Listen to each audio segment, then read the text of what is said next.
ধারাবাহিকের শুরুতে দেখা যায় রূপস আদিকে বলে, আদি তুই ছিলি বলে আজকে আমরা এত মজা করতে পারলাম, আর সবগুলো ঘুড়ি কেটে দিলি, যদি তোর একটু মায়া লাগলো না? তখনই তুফান হাসতে থাকে। ওদিকে সেবন্তী বলে, হয়েছে হয়েছে, অনেক হয়েছে, এবার চলো, খেতে হবে তো।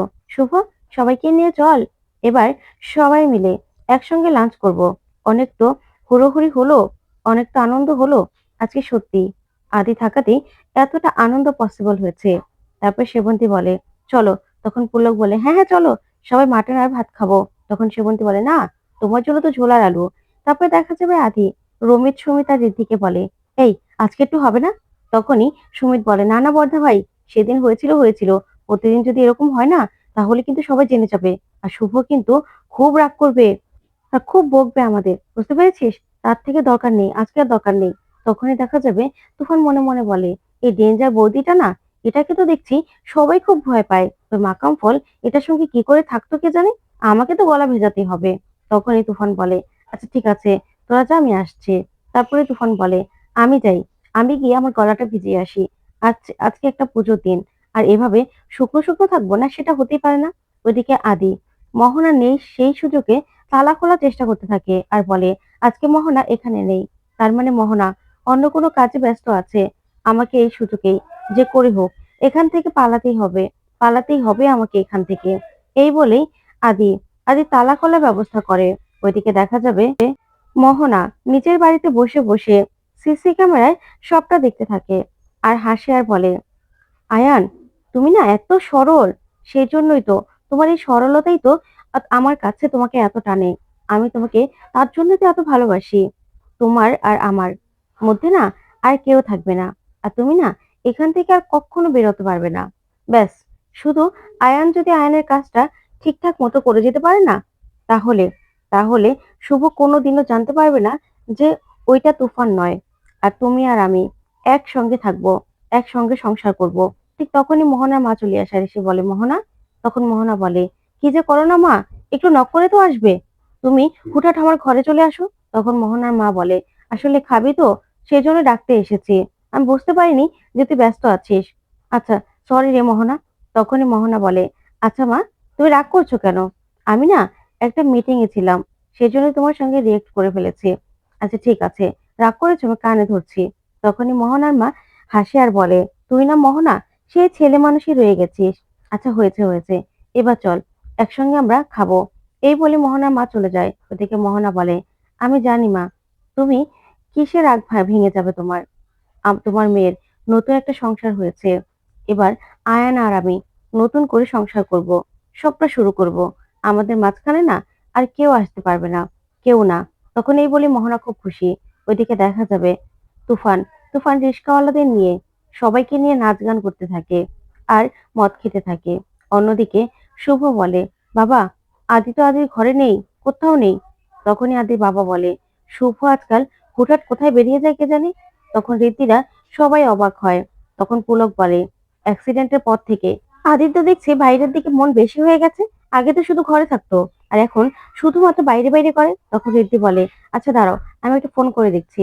তখনই রিদ্ধি তুফানকে ফোন করতে থাকে কিন্তু ফোনে পায় না। ওইদিকে রমিত সুমিত ওরা বলে, বর্দা ভাই আবার ওখানে চলে যায়নি তো, বুঝতে পারছি না। ওইদিকে শুভ মনে মনে বলে, কোথায় চলে গেল? ওইদিকে দেখা যাবে আদিকে পাড়ার লোক সবাই আটকানোর চেষ্টা করে আর বলে, কি করছো বলো তো? পাড়াতে এরকম ভাবে জোরে মাইক চালিয়ে আমাদের ডিস্টার্ব করছো, এসব কেন করছো? তখনই তুফান সবার উপর রেগে যায় আর বলে, শোনো, তোমরা না একদম মাতামাতি করবে না, আজকে বিশ্বকর্মা পুজো, আজকে তো এরকম হবেই, গলা ভেজাবই। তোমরা গলা ভেজাবে কাকু, তাহলে গলা ভেজাও। তখন সবাই তুফানের উপর প্রচন্ড রেগে যায়।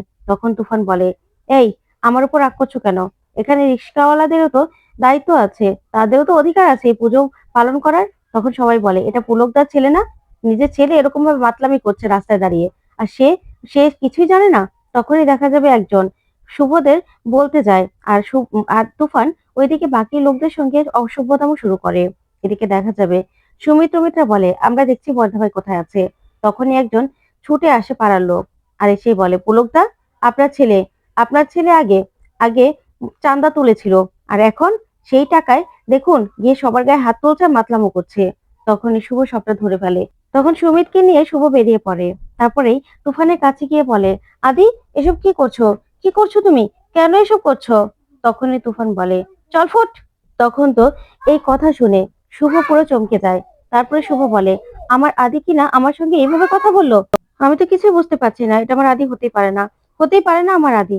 তখনই দেখা যাবে শুভ আবারও তুফানকে বলে, আদি তুমি এসব কি করছো? কি করছো তুমি, কেন করছো?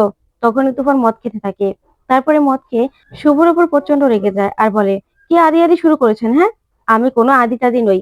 আমার নাম তুফান, আমার নাম তুফান। আমি কোনো আদি নই।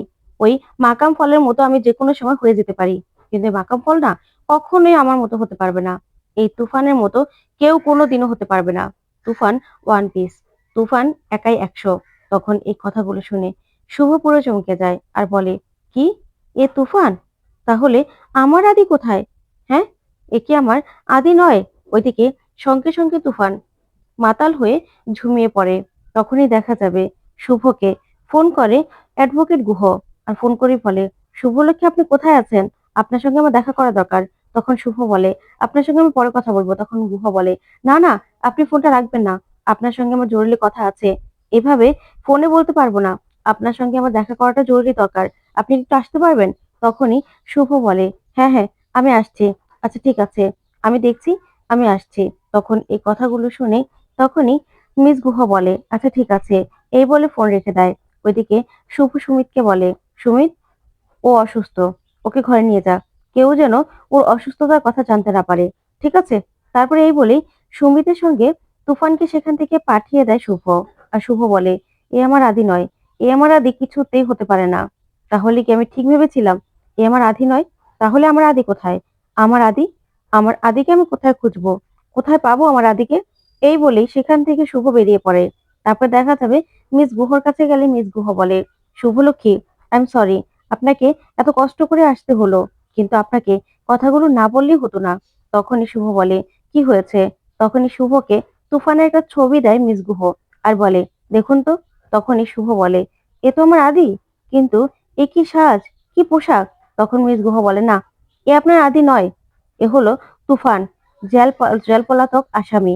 তখন তো এই কথা শুনে শুভ পুরো চমকে যায়, বলে, কি বলছেন আপনি? তখনই মিস গুহ বলে, হ্যাঁ শুভলক্ষ্মী, এটা হলো তুফান, জেল থেকে পালিয়েছে। ওকে না দেখতে হুবহু, হুবহু আদ্রিতার মতো। আপনি ঠিক বলেছিলেন যে এটা আপনার আদি হতেই পারে না। তাই আমি আপনাকে বলছি, এটা আদ্রিত নয়। তখন তো শুভ ছবিটা দেখে বলে, হুবহু একই রকম দেখতে, এটা কি করে হতে পারে? তখন মিস গুহ বলে, এটা হতেই পারে। একই রকম দেখতে দুনিয়াতে দুজন মানুষ থাকতেই পারে, আছেও, কিন্তু এটা আপনার আদি নয়। তখন শুভ বলে, তাহলে আমার আদি? তখনই শুভ সব কথাগুলো পরপর ভাবতে থাকে আর মেলাতে থাকে। তখন জ্ঞান হারিয়ে ফেলতে লাগলেই মিস গুহ বলে, শুভলক্ষ্মী, আপনি নিজেকে সামলান, এখন তো অনেক বড় একটা লড়াই রয়েছে সামনে, আপনি প্লিজ এরকম করবেন না। তখন শুভ বলে, কিন্তু আমার আদি, আমার আদিকে আমি কোথায় খুঁজবো? আমার আদি কোথায়? এ যদি তুফান হয়, তাহলে আমার আদি কোথায়? তখন মিস গুহ বলে, হ্যাঁ, আপনার আদি কোথায় সেটা আপনাকে বুঝতেই হবে। ঠিক তখনই গিয়ে তুফানকে হাতে নাতে ধরে শুভ। তো বন্ধুরা, কেমন লাগলো আজকের আপডেট, কমেন্ট করে জানাও।